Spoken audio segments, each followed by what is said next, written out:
Shalom semua, puji Tuhan, hari ini hari ke-13 berakar dalam firman tanggal 17 April 2021 dan kita sama-sama akan membaca dalam kitab Kejadian 37 sampai 39. Mari kita berdoa. Terima kasih Tuhan, kami bersyukur buat hari ini. Bukakanlah hati kami terus ya Tuhan, agar kami dapat menangkap isi hati-Mu lewat kebenaran firman Tuhan. Terima kasih Tuhan, kami bersyukur di dalam nama Tuhan Yesus. Amin. Puji Tuhan, mari kita mulai membaca pasal 37. Yusuf dan saudara-saudaranya. Adapun Yakub, ia diam di negeri penumpangan ayahnya, yakni di tanah Kanaan. Inilah riwayat keturunan Yakub. Yusuf tatkala berumur 17 tahun, jadi masih muda, biasa mengembalakan kambing domba bersama-sama dengan saudara-saudaranya, anak-anak Bilha dan Silpa, kedua istri ayahnya. Dan Yusuf menyampaikan kepada ayahnya kabar tentang kejahatan saudara-saudaranya. Israel lebih mengasihi Yusuf dari semua anaknya yang lain, sebab Yusuf itulah anaknya yang lahir pada masa tuanya, dan ia menyuruh membuat jubah yang maha indah bagi dia. Setelah dilihat oleh saudara-saudaranya bahwa ayahnya lebih mengasihi Yusuf dari semua saudaranya, maka bencilah mereka itu kepadanya dan tidak mau menyapanya dengan ramah.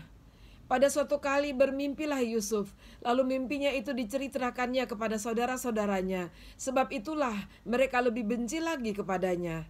Karena katanya kepada mereka, "Coba dengarkan mimpi yang kuimpikan ini. Tampak kita sedang di ladang mengikat berkas-berkas gandum. Lalu bangkitlah berkasku dan tegak berdiri. Kemudian datanglah berkas-berkas kamu sekalian mengelilingi dan sujud menyembah kepada berkasku itu." Lalu saudara-saudaranya berkata kepadanya, "Apakah engkau ingin menjadi raja atas kami? Apakah engkau ingin berkuasa atas kami?" Jadi makin bencilah mereka kepadanya karena mimpinya dan karena perkataannya itu. Lalu ia memimpikan pula mimpi yang lain yang diceritakannya kepada saudara-saudaranya. Katanya, "Aku bermimpi pula, tampak matahari, bulan, dan 11 bintang sujud menyembah kepadaku." Setelah hal ini diceritakannya kepada ayah dan saudara. Setelah hal ini diceritakannya kepada ayah dan saudara-saudaranya, maka ia ditegur oleh ayahnya. "Mimpi apa mimpimu itu? Masakan aku dan ibumu serta saudara-saudaramu sujud menyembah kepadamu sampai ke tanah?" Maka iri hatilah saudara-saudaranya kepadanya, tetapi ayahnya menyimpan hal itu dalam hatinya. Yusuf dijual ke tanah Mesir. Pada suatu kali pergilah saudara-saudaranya mengembalakan kambing domba ayahnya dekat Sikem. Lalu Israel berkata kepada Yusuf, "Bukankah saudara-saudaramu mengembalakan kambing domba dekat Sikem? Marilah engkau kusuruh kepada mereka." Sahut Yusuf, "Ya Bapa." Kata Israel kepadanya, "Pergilah engkau melihat apakah baik keadaan saudara-saudaramu dan keadaan kambing domba, dan bawalah kabar tentang itu kepadaku." Lalu Yusuf menyuruh dia dari lembah Hebron, dan Yusuf pun sampailah ke Sikem. Ketika Yusuf berjalan ke sana kemari di padang, bertemulah ia dengan seorang laki-laki yang bertanya kepadanya, "Apakah yang kau cari?" Sahutnya, "Aku mencari saudara-saudaraku. Tolonglah katakan kepadaku di mana mereka mengembalakan kambing domba." Lalu kata orang itu, "Mereka telah berangkat dari sini, sebab telah kudengar mereka berkata, 'Marilah kita pergi ke Dotan.'" Maka Yusuf menyusul saudara-saudaranya itu, dan didapatinya lah mereka di Dotan. Dari jauh ia telah kelihatan kepada mereka. Tetapi sebelum ia dekat pada mereka, mereka telah bermufakat mencari daya upaya untuk membunuhnya. Kata mereka seorang kepada yang lain, "Lihat, tukang mimpi kita itu datang. Sekarang marilah kita bunuh dia, dan kita lemparkan ke dalam salah satu sumur ini. Lalu kita katakan seekor binatang buas telah menerkamnya, dan kita akan lihat nanti bagaimana jadinya mimpinya itu." Ketika Ruben mendengar hal ini, ia ingin melepaskan Yusuf dari tangan mereka. Sebab itu katanya, "Janganlah kita bunuh dia." Lagi kata Ruben kepada mereka, "Janganlah tumpahkan darah, lemparkanlah dia ke dalam sumur yang ada di padang gurun ini, tetapi janganlah apa-apakan dia." Maksudnya hendak melepaskan Yusuf dari tangan mereka dan membawanya kembali kepada ayahnya. Baru saja Yusuf sampai kepada saudara-saudaranya, mereka pun menanggalkan jubah Yusuf, jubah bahan indah yang dipakainya itu, dan mereka membawa dia dan melemparkan dia ke dalam sumur. Sumur itu kosong, tidak berair. Kemudian duduklah mereka untuk makan. Ketika mereka mengangkat muka, kelihatanlah kepada mereka suatu kafilah orang Ismail datang dari Gilead dengan untanya yang membawa damar, balsam, dan damar ladan dalam perjalanannya mengangkut barang-barang itu ke Mesir. Lalu kata Yehuda kepada saudara-saudaranya itu, apakah untungnya kalau kita membunuh adik kita itu dan menyembunyikan darahnya? Marilah kita jual dia kepada orang Ismail ini, tetapi janganlah kita apa-apakan dia, karena ia saudara kita, darah daging kita. Dan saudara-saudaranya mendengarkan perkataannya itu. Ketika ada saudagar-saudagar Midian lewat, Yusuf diangkat ke atas dari dalam sumur itu, kemudian dijual kepada orang Ismail itu dengan harga 20 shikal perak. Lalu Yusuf dibawa mereka ke Mesir. Ketika Ruben kembali ke sumur itu, ternyata Yusuf tidak ada lagi di dalamnya. Lalu dikoyakkannya lah bajunya, dan kembalilah ia kepada saudara-saudaranya, katanya, anak itu tidak ada lagi, kemanakah aku ini? Kemudian mereka mengambil jubah Yusuf dan menyembelih seekor kambing, lalu mencelupkan jubah itu ke dalam darahnya.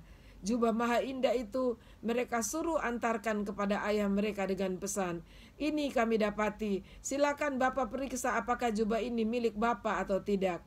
Ketika Yakub memeriksa jubah itu, ia berkata, ini jubah anakku, binatang buas telah memakannya, tentulah Yusuf telah diterkam.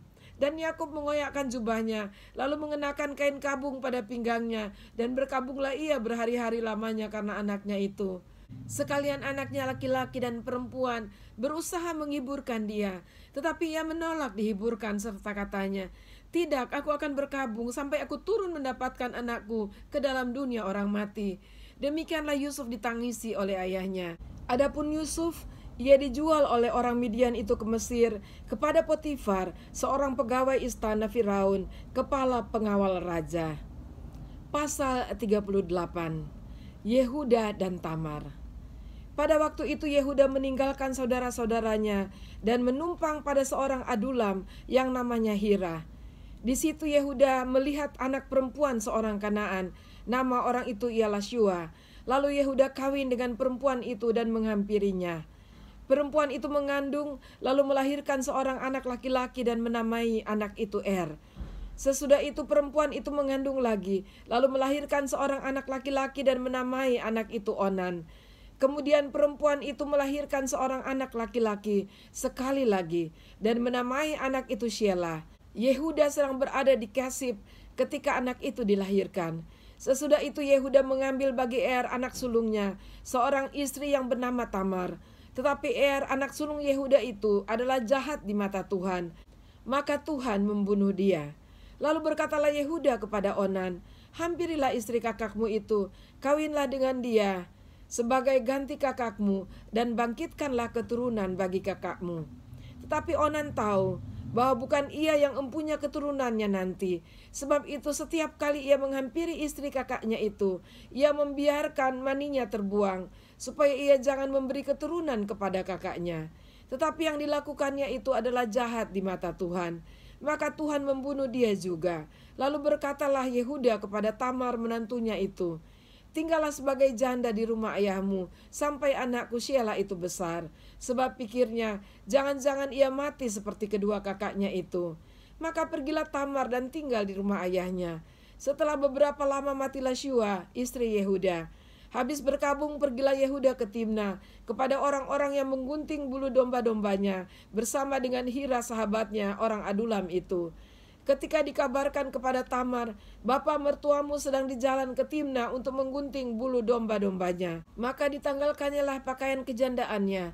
Ia bertelekung dan berselubung, lalu pergi duduk di pintu masuk ke Enaim yang di jalan ke Timna, karena dilihatnya bahwa Shelah telah menjadi besar, dan ia tidak diberikan juga kepada Shelah itu untuk menjadi istrinya. Ketika Yehuda melihat dia, disangkanya lah dia seorang perempuan sundal, karena ia menutupi mukanya. Lalu berpalinglah Yehuda mendapatkan perempuan yang di pinggir jalan itu serta berkata, marilah, aku mau menghampiri engkau. Sebab ia tidak tahu bahwa perempuan itu menantunya. Tanya perempuan itu, apakah yang akan kau berikan kepadaku jika engkau menghampiri aku? Jawabnya, aku akan mengirimkan kepadamu seekor anak kambing dari kambing dombaku. Kata perempuan itu, asal engkau memberikan tanggungannya sampai engkau mengirimkannya kepadaku. Tanyanya, apakah tanggungan yang harus kuberikan kepadamu? Jawab perempuan itu, cap meteraimu serta kalungmu dan tongkat yang ada di tanganmu itu. Lalu diberikannya semuanya itu kepadanya, maka ia menghampirinya. Perempuan itu mengandung daripadanya. Bangunlah perempuan itu lalu pergi, ditanggalkannya telekungnya dan dikenakannya pula pakaian kejandaannya. Adapun Yehuda, ia mengirimkan anak kambing itu dengan perantaraan sahabatnya, orang Adulam itu, untuk mengambil kembali tanggungannya dari tangan perempuan itu. Tetapi perempuan itu tidak dijumpainya lagi. Ia bertanya-tanya di tempat tinggal perempuan itu, di manakah perempuan jalang yang duduk tadinya di pinggir jalan di Enaim itu? Jawab mereka, tidak ada di sini perempuan jalang. Kembalilah ia kepada Yehuda dan berkata, tidak ada kujumpai dia. Dan juga orang-orang di tempat itu berkata, tidak ada perempuan jalang di sini. Lalu berkatalah Yehuda, biarlah barang-barang itu dipegangnya, supaya kita jangan menjadi buah olok-olok orang. Sungguhlah anak kambing itu telah kukirimkan, tetapi engkau tidak menjumpai perempuan itu. Sesudah kira-kira 3 bulan dikabarkanlah kepada Yehuda, Tamar menantumu bersundal, bahkan telah mengandung dari persundalannya itu. Lalu kata Yehuda, bawalah perempuan itu supaya dibakar. Waktu dibawa, perempuan itu menyuruh orang kepada mertuanya mengatakan, dari laki-laki yang empunya barang-barang inilah aku mengandung. Juga dikatakannya, periksalah siapa yang empunya cap meterai serta kalung dan tongkat ini. Yehuda memeriksa barang-barang itu lalu berkata, bukan aku, tetapi perempuan itulah yang benar. Karena memang aku tidak memberikan dia kepada Shelah anakku, dan ia tidak bersetubuh lagi dengan perempuan itu. Pada waktu perempuan itu hendak bersalin, nyatalah ada anak kembar dalam kandungannya. Dan ketika ia bersalin, seorang dari anak itu mengeluarkan tangannya, lalu dipegang oleh bidan, diikatnya dengan benang kirmisi serta berkata, inilah yang lebih dahulu keluar. Ketika anak itu menarik tangannya kembali, keluarlah saudaranya, laki-laki, dan bidan itu berkata, alangkah kuatnya engkau menembus keluar. Maka anak itu dinamai Peres. Sesudah itu, keluarlah saudaranya laki-laki yang tangannya telah berikat benang kirmisi itu. Lalu kepadanya diberi nama Serah. Pasal 39. Yusuf di rumah Potifar. Adapun Yusuf telah dibawa ke Mesir, dan Potifar seorang Mesir, pegawai istana Firaun, kepala pengawal raja, membeli dia dari tangan orang Ismail yang telah membawa dia ke situ. Tetapi Tuhan menyertai Yusuf, sehingga ia menjadi seorang yang selalu berhasil dalam pekerjaannya. Maka tinggallah ia di rumah tuannya, orang Mesir itu. Setelah dilihat oleh tuannya bahwa Yusuf disertai Tuhan dan bahwa Tuhan membuat berhasil segala sesuatu yang dikerjakannya, maka Yusuf mendapat kasih tuannya dan ia boleh melayani dia. Kepada Yusuf diberikannya kuasa atas rumahnya dan segala miliknya diserahkannya pada kekuasaan Yusuf. Sejak ia memberikan kuasa dalam rumahnya dan atas segala miliknya kepada Yusuf, Tuhan memberkati rumah orang Mesir itu karena Yusuf. Sehingga berkat Tuhan ada atas segala miliknya, baik yang di rumah maupun yang di ladang. Segala miliknya diserahkannya pada kekuasaan Yusuf, dan dengan bantuan Yusuf, ia tidak usah lagi mengatur apa-apapun selain dari makanannya sendiri. Adapun Yusuf itu manis sikapnya dan elok parasnya. Selang beberapa waktu, istri tuannya memandang Yusuf dengan berahi, lalu katanya, marilah tidur dengan aku. Tetapi Yusuf menolak dan berkata kepada istri tuannya itu, dengan bantuanku tuanku itu tidak lagi mengatur apa yang ada di rumah ini, dan ia telah menyerahkan segala miliknya pada kekuasaanku. Bahkan di rumah ini ia tidak lebih besar kuasanya daripadaku, dan tiada yang tidak diserahkannya kepadaku selain daripada engkau, sebab engkau istrinya. Bagaimana mungkin aku melakukan kejahatan yang besar ini dan berbuat dosa terhadap Allah? Walaupun dari hari ke hari perempuan itu membujuk Yusuf, Yusuf tidak mendengarkan bujukannya itu untuk tidur di sisinya dan bersetubuh dengan dia. Pada suatu hari masuklah Yusuf ke dalam rumah untuk melakukan pekerjaannya. Sedang dari seisi rumah itu seorang pun tidak ada di rumah. Lalu perempuan itu memegang baju Yusuf sambil berkata, "Marilah tidur dengan aku." Tapi Yusuf meninggalkan bajunya di tangan perempuan itu dan lari keluar. Ketika dilihat perempuan itu bahwa Yusuf meninggalkan bajunya dalam tangannya dan telah lari keluar, dipanggilnyalah seisi rumah itu. Lalu katanya kepada mereka, "Lihat, dibawanya kemari seorang Ibrani, supaya orang ini dapat mempermainkan kita. Orang ini mendekati aku untuk tidur dengan aku, tapi aku berteriak-teriak dengan suara keras. Dan ketika didengarnya bahwa aku berteriak sekeras-kerasnya, ditinggalkannya lah bajunya padaku, lalu ia lari keluar." Juga ditaruhnya baju Yusuf itu di sisinya sampai tuan rumah pulang. Perkataan itu jugalah yang diceritakan perempuan itu kepada Potifar. Katanya, "Hamba orang Ibrani yang kau bawa kemari itu datang kepadaku untuk mempermainkan aku. Tapi ketika aku berteriak sekeras-kerasnya, ditinggalkannya bajunya padaku, lalu ia lari keluar." Baru saja didengar oleh tuannya perkataan yang diceritakan istrinya kepadanya, "Begitulah aku diperlakukan oleh hambamu itu." Maka bangkitlah amarahnya. Lalu Yusuf ditangkap oleh tuannya dan dimasukkan ke dalam penjara, tempat tahanan-tahanan raja dikurung. Demikianlah Yusuf dipenjarakan di sana. Tetapi Tuhan menyertai Yusuf dan melimpahkan kasih setianya kepadanya dan membuat Yusuf kesayangan bagi kepala penjara itu. Sebab itu, kepala penjara mempercayakan semua tahanan dalam penjara itu kepada Yusuf, dan segala pekerjaan yang harus dilakukan di situ, dialah yang mengurusnya. Dan kepala penjara tidak mencampuri segala yang dipercayakannya kepada Yusuf, karena Tuhan menyertai dia, dan apa yang dikerjakannya dibuat Tuhan berhasil. Puji Tuhan, pada pembacaan kita kali ini, kita membaca tentang kisah Yusuf. Yusuf adalah profil seorang yang sungguh-sungguh percaya Tuhan dan berani untuk mempertaruhkan dirinya demi satu kebenaran. Dia tidak gampang tertipu, dia tidak gampang diperdaya, dan dia tetap hidup di dalam kebenaran dan takut akan Tuhan. Dan orang seperti ini kita melihat dimanapun dia berada, dia tetap bercahaya, dia tetap melakukan kebenaran, dan dia tetap berhasil dalam hidupnya. Mari kita belajar dari Yusuf. Haleluya, kita berdoa. Terima kasih Tuhan buat hari ini. Biarlah figur Yusuf ini boleh melekat dalam hati kami, agar kami belajar untuk menjaga hidup kami ya Tuhan, untuk tetap hidup dalam kebenaran apapun resikonya. Dan kami percaya orang yang betul-betul komitmen untuk hidup dalam kebenaran selalu diberkati oleh Engkau. Terima kasih Tuhan Yesus. Haleluya, amin. Puji Tuhan. Tetap semangat saudara. Tuhan Yesus memberkati dan sampai jumpa besok.